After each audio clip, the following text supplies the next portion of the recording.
اور قرآن میں ہو بہو وہی ذکر ہے 1400 سال پہلے. سورہ انبیاء میں سورہ نمبر 21 آیت نمبر 31 میں، سورہ نحل سورہ نمبر 16 آیت نمبر 15 اور سورہ لقمان سورہ نمبر 31 آیت نمبر 10 میں، کہ ہم نے زمین پر پہاڑ جما کے رکھا ہے تاکہ زمین نہ ہلے. قرآن میں لکھا ہے پہاڑ کا اہم مقصد ہے زمین کو ہلنے سے بچانا. To give stability to the earth, to prevent the earth from shaking. آپ سوچ سکتے ہیں قرآن مجید میں 1400 سال پہلے اس کا ذکر ہے، اور سائنسداں نے آج کل حال ہی میں 50 سال پہلے 100 سال پہلے 200 سال پہلے اسے تسلیم کیا، اور قرآن میں اس کا ذکر 1400 سال پہلے ہے. اب ہم تذکرہ کریں گے علم بحر کے بارے میں، اوشنوگرافی کے بارے میں. اور اوشنوگرافی کے فیلڈ میں قرآن مجید میں اللہ سبحانہ تعالیٰ فرماتے ہیں سورہ فرقان میں سورہ نمبر 25 آیت نمبر 53 میں 53 میں، اللہ سبحانہ و تعالیٰ نے 2 قسم کے پانی بنائے ہیں، ایک پینے والا اور میٹھا اور دوسرا کھارا اور کڑوا، اور دونوں کے بیچ اللہ نے ایک برزخ بنایا ہے، بنا دکھنے والا ایک ویل، ایک پردہ. عربی میں لفظ برزخ، برزخ کے معنی پردہ.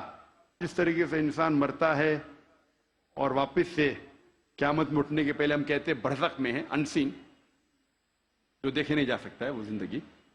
قرآن میں کہا گیا برزخ، نہ دیکھے جانے والا پردہ. قرآن میں پھر سے اس کا ذکر ہے سورہ رحمان میں سورہ نمبر 55 آیت نمبر 19 اور 20 میں، جو آج ہمارے ننھے سے قاری نے اس کی تلاوت کی. مرج البحرین یلتقیان بینہما برزخ یابغیان، کہ اللہ سبحانہ و تعالیٰ نے 2 قسم کے پانی بنائے جو آپس میں ملتے ہیں، لیکن ان کے درمیان ایک برزخ ہے، ان کے درمیان ایک پردہ ہے. لوگ پہلے جانتے تھے کہ 2 قسم کے پانی ہیں، کھارا اور میٹھا، کھارا پانی میٹھا پانی، لیکن مفسرین قرآن یہ نہیں سمجھ پاتے تھے اللہ تعالیٰ کیا کہنا چاہتا ہے جب کہتا ہے کہ کھارے اور میٹھے پانی کے درمیان برزخ ہے. پانی آپس میں ملتا ہے لیکن یہ ایک دوسرے سے گھل مل نہیں سکتا. کھارا پانی اور میٹھا پانی ملتا ہے لیکن ان کے درمیان برزخ ہے تاکہ ایک پانی دوسرے پانی میں مل نہیں سکے. مفسر قرآن یہ سمجھ نہیں پاتے تھے اللہ تعالیٰ کیا فرمانا چاہتا ہے. آج جو سائنس ترقی کرنے کے بعد اور علم بحر کے بارے میں ہم آج اور جانتے ہیں، جو پروفیسر ہے جو یو ایس اے کے مشہور ماہر ہے علم بحر میں، یہ سائنٹسٹ نے کہا اس کے معنی ہیں آج ہم جانتے ہیں کہ جب بھی میٹھا پانی کھارے پانی میں جاتا ہے، بہتا ہے، وہ میٹھا پانی اپنی مٹھاس کو کھو دیتا ہے اور کھارا بن جاتا ہے، اور اس کے درمیان there is a transitional homogenizing area، جو عربی میں قرآن میں لکھا ہے برزخ، ایک پردہ. آج جو سائنس نے جانا، قرآن مجید نے 1400 سال پہلے لکھا کہ کھارے اور میٹھے پانی کے درمیان ہے ایک پردہ. یہ پانی ملتا ہے لیکن آپس میں گھل مل نہیں سکتا. They meet but they do not mix. اور سب سے بہترین مثال جو ہم آنکھ سے دیکھ سکتے ہیں وہ ساؤتھ افریقہ میں in the southern part in the Cape area دونوں کھارا اور میٹھا پانی ملتا ہے. ہم دیکھ سکتے، ہم یہ بھی دیکھتے ہیں کہ دونوں پانی کا رنگ الگ ہے. یہ مثال ہم ایجپٹ، مصر میں بھی دیکھ سکتے ہیں جب river Nile flows into the Mediterranean sea. River Nile بہتی ہے میڈیٹرینین سی میں. اور سب سے بہترین مثال ہے گلف سٹریم جو ہزاروں میلوں تک چلتی ہے. گلف سٹریم شروع ہوتی ہے گلف آف میکسیکو میں، نارتھ ورڈ جاتی ہے towards the east coast of North America, پھر جاتی ہے eastward towards the west coast of Europe. ہزاروں میل بہتی ہے، دونوں پانی لیکن علیحدہ ہے، یا separate, distinct.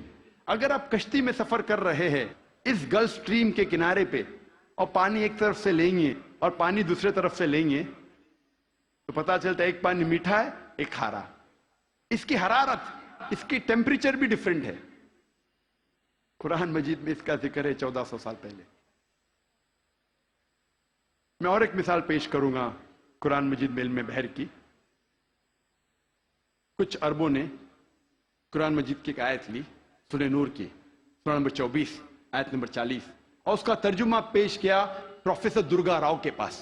Professor Durga Rao اس وقت کنگ عبدالعزیز یونیورسٹی جدہ میں پڑھاتے تھے اور وہ ماہر تھے علم بحر میں. He was a Marine geologist.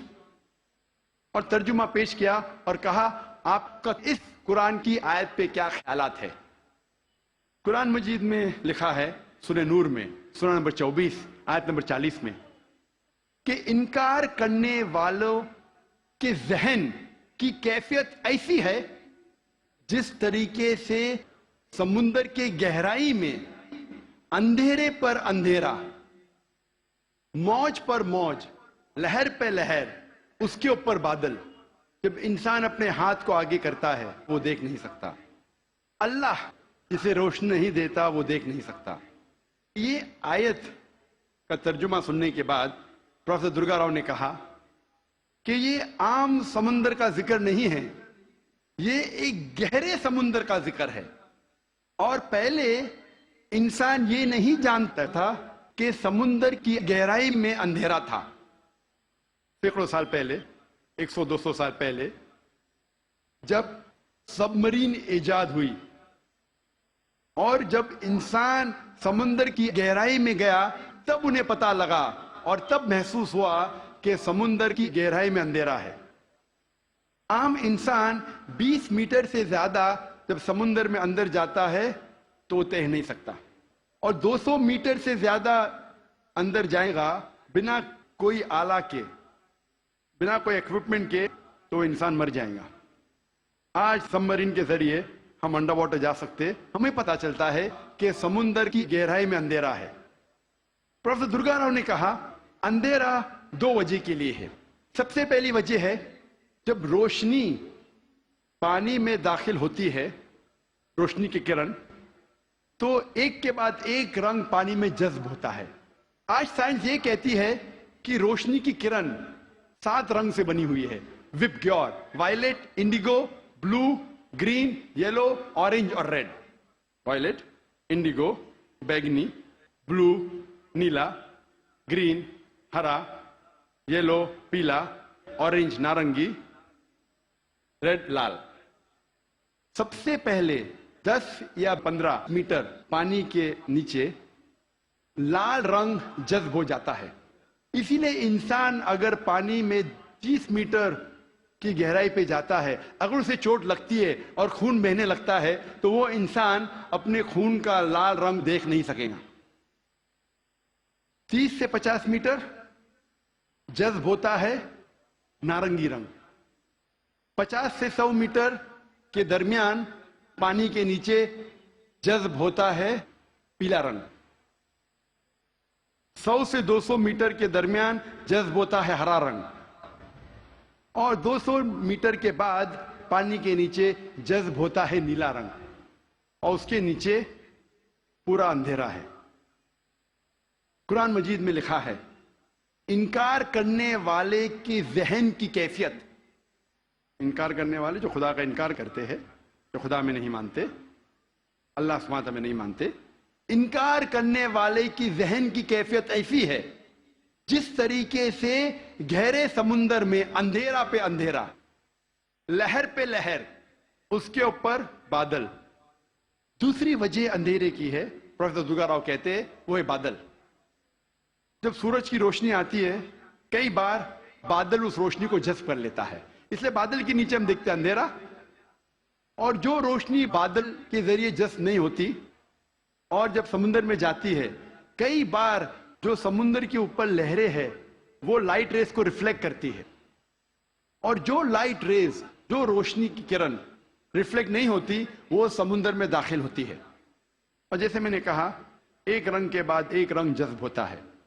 قرآن مجید میں لکھا ہے انکار کرنے والے کی ذہن کی کیفیت ایسی ہے جس طریقے سے گہرے سمندر میں اندھیرے پہ اندھیرا، لہر پہ لہر. اس کی کیا معنی؟ لہر پہ لہر. ہم انسان جانتے تھے کہ سمندر کے اوپر لہر ہے، لیکن سن 1900 میں ہمیں پتا لگا کہ سمندر کے نیچے بھی لہر ہے، اسے کہتے ہیں انٹرنل ویوز، اندرونی لہر، جو ڈفرینشیٹ کرتی ہے superficial part of the ocean کو deep part of the ocean سے. یہ اندرونی لہر تقسیم کرتی ہے سمندر کو اوپری سے اور اندرونی حصے میں. اوپری حصہ superficial part is lit up and warm, گرم ہوتا ہے اور اس میں روشنی ہوتی ہے. جو گہرا بھاگ ہوتا ہے سمندر کا وہ اندھیرا ہوتا ہے اور ٹھنڈا ہوتا ہے. یہ انٹرنل ویوز، اندرونی لہر ہمیں پتا چلی تقریباً 110 سال پہلے. قرآن میں لکھا ہے لہر پر لہر، یعنی اندرونی لہر کے اوپر ہے سپرفیشل ویوز. اسی لیے مچھلیاں بھی جب گہرائی میں جاتی ہے وہ دیکھ نہیں سکتی، اپنی خود کی روشنی لے جاتی ہے. Due to chemical reaction مچھلی خود کی روشنی کے ذریعے دیکھ سکتی ہے گہرے اندھیرے میں. پروفیسر درگا راؤ نے کہا کہ یہ کتاب قرآن مجید انسان کی لکھی ہوئی کتاب ہو ہی نہیں سکتی. اور پروفیسر درگا راؤ نے کہا یہ کتاب خدا کی طرف سے ہے. اب ہم ذکر کریں گے علم حیاتیات، بایولوجی کے بارے میں. قرآن مجید میں اللہ تعالیٰ فرماتے ہیں سورہ انبیاء میں سورہ نمبر 21 آیت نمبر 30، جس آیت کی تلاوت کی میں نے اس تقریر کے پہلے، اس کے آخری بھاگ میں اللہ تعالیٰ فرماتے وَجَعَلْنَا مِنَ الْمَاءِ كُلَّ شَيْءٍ ہے أَفَلَا يُؤْمِنُونَ، ہم نے ہر جاندار چیز کو پانی سے بنایا. آپ سوچ سکتے ہیں 1400 سال پہلے ریگستان میں جہاں پانی کی قلت تھی، وہاں قرآن مجید میں لکھا ہے ہر جاندار چیز ہم نے پانی سے بنائی. کون اسے مان سکتا تھا اس وقت؟ آج جب سائنس ترقی کرنے کے بعد ہمیں پتا چلتا ہے کہ ہر جاندار چیز میں سیل ہے، اس کا بیسک پارٹ ہے سائٹوپلازم جس میں 80% پانی ہے، اور ہر لیونگ آرگینزم میں 50 سے 90% پانی ہے، اور ہر جاندار چیز کو جینے کے لیے پانی کی ضرورت ہے. قرآن مجید میں لکھا ہے سورہ نور میں سورہ نمبر 24 آیت نمبر 45 میں ہم نے ہر جانور کو پانی سے بنایا. قرآن مجید میں لکھا ہے سورہ فرقان میں سورہ نمبر 25 آیت نمبر 54 میں ہم نے ہر انسان کو پانی سے بنایا ہے. اب ہم ذکر کریں گے علم نباتات کا. نباتات کے معنی ہے باٹنی. ہمیں پہلے یہ نہیں پتا تھا کہ پیڑ پودے میں بھی جنس ہے، مؤنث اور مذکر. یہ حال ہی میں جب سائنس ترقی کیا پتا چلا کہ پیڑ پودے میں بھی مذکر اور مؤنث ہے، جنس ہے. قرآن مجید میں اس کا ذکر ہے سورہ طٰہٰ میں سورہ نمبر 20 آیت نمبر 53 میں، آیت نمبر 53 میں اللہ سبحانہ و تعالیٰ آسمان سے پانی برساتا ہے اور اس کے ذریعے پیڑ اور پودے جوڑوں میں پیدا کرتا ہے، مؤنث اور مذکر. اللہ تعالیٰ فرماتے ہیں سورہ رعد میں سورہ نمبر 13 آیت نمبر 3 میں کہ ہر پھل ہم نے بنایا جوڑے میں 2 اور 2. آپ سوچ سکتے ہیں 1400 سال پہلے جو ہم نے حال ہی میں جانا کہ پیڑ پودے میں بھی جنس ہے، مؤنث اور مذکر. اللہ تعالیٰ فرماتے ہیں سورہ زاریات میں سورہ نمبر 51 آیت نمبر 49 ہم نے ہر چیز جوڑے میں بنائی. تو جاندار ہے یا جاندار نہیں ہے، ہر چیز ہم نے جوڑے میں بنائی. مثال کے طور پہ الیکٹریسٹی ہے، فینومینا آف الیکٹریسٹی، اس میں بھی جوڑے ہے، positive and negative, electrons and protons. قرآن مجید میں اللہ تعالیٰ فرماتے سورہ یاسین میں سورہ نمبر 36 آیت نمبر 36 میں ہر چیز جو زمین سے پیدا ہوتی ہے، ہر انسان کو ہم نے جوڑے میں بنایا ہے، اور جو چیز انسان جانتے ہیں اور نہیں جانتے ہیں اس کو بھی ہم نے جوڑے میں بنایا ہے. اللہ تعالیٰ فرماتے ہیں کہ اللہ تعالیٰ نے سب چیز جوڑے میں بنائی. اب ہم ذکر کریں گے علم حیوانات کا، زوالوجی، علم حیوانات، زوالوجی. اللہ تعالیٰ فرماتے ہیں قرآن مجید میں سورہ انعام میں سورہ نمبر 6 آیت نمبر 38 میں ہر جانور جو زمین پہ چلتا ہے، ہر پرندہ جو آسمان میں اڑتا ہے، ہم نے انہیں انسان جیسے گروہوں میں رہنا سکھایا ہے. We have made them to live in communities like the human beings, the animals and the birds. اور آج سائنس تسلیم کرتا ہے کہ جانور اور پرندے بھی انسان جیسے گروہوں میں رہتے ہیں. They live in communities. اللہ تعالیٰ فرماتے ہیں سورہ نحل میں سورہ نمبر 16 آیت نمبر 68 اور 69 میں، 60 اور 69 میں اللہ سبحانہ و تعالیٰ نے شہد کی مکھی کو سکھایا ہے کہ وہ اپنا چھتا بنائیں پیڑ میں، پہاڑ میں، انسان جہاں رہتے ہیں وہاں، اور مہارت کے ساتھ اپنا راستہ ڈھونڈے۔ اللہ تعالیٰ کیا کہنا چاہتا ہے جب کہتا ہے کہ ہم نے سکھایا شہد کی مکھی کو مہارت کے ساتھ اپنا راستہ ڈھونڈے؟